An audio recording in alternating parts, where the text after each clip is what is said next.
Hello everyone! Today magluluto tayo ng pinakbet. Ito na yung 1 pack na less than $11.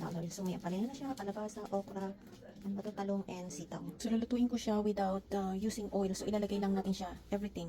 Idadump lang natin. So let's start with this frozen shrimp. Yan ang kagandahan ng Salad Master. You can cook with the frozen meat. And lalagyan ko na din siya ng ground pork. Tapos lagyan ko na ng luya, sibuyas, bawang, sama-sama na yan, kamatis, walang gisa-gisa, at hindi na rin natin siya lalagyan ng tubig. Okay? Tapos lalagyan na rin siya, kaya siya umuusok kasi ininit ko ng konti. Lalagyan na natin yung ampalaya, itong sitaw, okra, talong, and kalabasa. And then wag natin syempre kakalimutan ang alamang. Ito ang alamang, lagyan natin siya ng 2 kutsara. Takpan na natin, walang tubig na nilagay. Takpan na natin and cook it for medium heat. We'll see.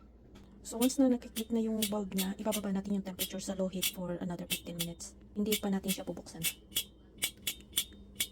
Natin after 15 minutes, oh my gosh. Okay. There you go. So nagtubig siya guys.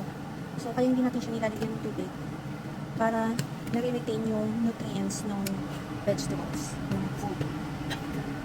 So, it's healthy eating, no oil, no water. There you go. So, probably, let's wait another 5 minutes. Tada! Luto na! Ang ating pinakbet. There you go. Healthy eating.